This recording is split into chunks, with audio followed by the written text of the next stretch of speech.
Samajwadi party की ओर से PDA चर्चा कार्यक्रम के तहत बिठूर विधानसभा के सिंहपुर स्थित दिव्या पार्टी लान में जिला अध्यक्ष व पूर्व विधायक मुनीन शुक्ला की अध्यक्षता में बैठक हुई। सपा जिला अध्यक्ष ने कहा कि गृह मंत्री ने बाबा साहब भीमराव अंबेडकर पर जो टिप्पणी की है उससे भाजपा की मानसिकता उजागर होती है। उन्होंने आए हुए सभी कार्यकर्ताओं को हाथ उठवाकर कहा कि विधानसभा के सभी गांव-गांव व घर-घर एवं बूथों पर जाकर संविधान के प्रति मतदाताओं को जागरूक करने का काम करेंगे। इस दौरान उन्होंने समाजवादी पार्टी की सरकार द्वारा किए गए कार्यों को भी गिनाया। वहीं सपा जिला अध्यक्ष व पूर्व विधायक मुनीन शुक्ला भाजपा सरकार पर हमलावर दिखे। इस दौरान जिला अध्यक्ष ने आए हुए सभी कार्यकर्ताओं को पूर्व प्रधानमंत्री मनमोहन सिंह की आत्मा की शांति के लिए 2 मिनट का मौन धारण करवाया। बता दें कि यह कार्यक्रम उत्तर प्रदेश के सभी 403 विधानसभा क्षेत्रों में समाजवादी पार्टी ने पीडीए चर्चा कार्यक्रम आयोजित करने का फैसला किया है। यह कार्यक्रम 26 दिसंबर से शुरू होकर अगले 1 महीने के लिए चलेगा। यह कार्यक्रम संविधान को बचाने और बाबा साहब भीमराव अंबेडकर के विचारों को जन जन तक पहुंचाने के लिए आयोजित किया जा रहा है। इस मौके पर जिला अध्यक्ष मुनीन शुक्ला, सपा नेता सर्वेश यादव, बिठूर विधानसभा के विधानसभा अध्यक्ष के कुशवाहा, प्रधान अतुल यादव, प्रधान सुशील यादव, छात्र नेता रवि कुशवाहा आदि बड़ी संख्या में कार्यकर्ता उपस्थित रहे। आखिर क्या कुछ कह रहे हैं सपा के पूर्व विधायक मुनीन शुक्ला, आप भी सुनिए।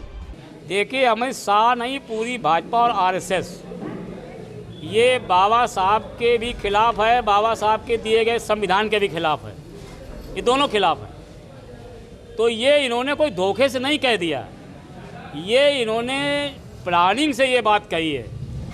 अंबेडकर जी का अपमान जो किया है, पूरे देश और दुनिया ने इनके भाषण को सुना है। और जो अंबेडकर की इस देश में सेना है, उसमें दलित हैं, पिछड़े हैं, आधी आबादी महिला है, अगड़े हैं, अल्पसंख्यक हैं, आदिवासी हैं। ये सेना जहाँ जहाँ भी चुनाव होता जाएगा वो बीजेपी का पटरा साफ होता चला जाएगा। और बीजेपी जो संविधान विरोधी है, अंबेडकर जी के विरोधी है, ये इनकी पोल खुल गई है। और इसके लिए समाजवादी पार्टी और उसके नेता हमारे माननीय अखिलेश यादव जी, इन्होंने संकल्प लिया है कि हम उत्तर प्रदेश से बीजेपी और इसके संगठन को जड़ से उखाड़ के फेंकेंगे, तब तक ये आंदोलन जारी रहेगा। कार्यक्रम जो शुरुआत है इसके बारे में ये कार्यक्रम आज ऐसा था, पीडीए का कार्यक्रम सम्मेलन का था, लेकिन चूंकि माननीय मनमोहन सिंह जी पूर्व प्रधानमंत्री का निधन हो गया था, तो इसलिए हमने पीडीए का आज बैनर हटा दिया था उनके पर शोक प्रकट करने के लिए। तो जहाँ हम लोगों ने परिचर्चा भी की है, वहीं मनमोहन सिंह के कृतित्व और व्यक्तित्व के बारे में भी चर्चा की है और मनमोहन सिंह जी को श्रद्धांजलि भी अर्पित की है। 27 जनवरी से हमारे पीडीए की परिचर्चा के सेक्टर के कार्यक्रम धुआंधार पूरे प्रदेश में, पूरे ज़िले में और पूरी विधानसभा में चलेंगे, जिसको हमें युद्ध स्तर से करना है। उसकी तैयारी शुरू है, चूँकि शोक की वजह से अभी कार्यक्रम स्थगित किए गए। 27 जनवरी शुरू होगा। 7 दिन के लिए।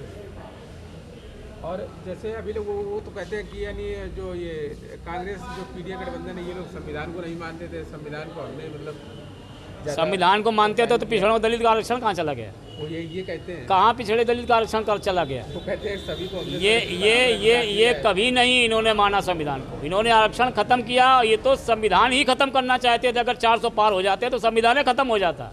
वो तो 240 पर रह गए। अखिलेश जी के रणनीति की वजह से, अखिलेश जी की कूटनीति की वजह से 240 में फंस गए, बहुमत में नहीं आए। नहीं तो ये संविधान खत्म करके विधान लागू कर देते। एक देश एक चुनाव को लेकर कभी नहीं कर पाएंगे, ये भ्रम पैदा कर रहे हैं। अभी तक जो अभी कहेंगे एक देश एक चुनाव, फिर कहेंगे एक देश एक चुनाव, एक संविधान एक नेता। अभी नहीं कहते वन नेशन वन टैक्स। अब कौन कौन टैक्स चल रहा बता दो। वैट चली रहा, आपका इनकम टैक्स चली रहा, सेस चली रहा, जीएसटी लगी गया, वन नेशन वन टैक्स। वैसे वन नेशन, जब ये 11 विधानसभाओं का चुनाव एक साथ नहीं करा पाए, कहा वहाँ पहले का खारिज कर दिया, वहाँ हार रहे थे मिल्कीपुर का अकेले कैंसिल कर दिया।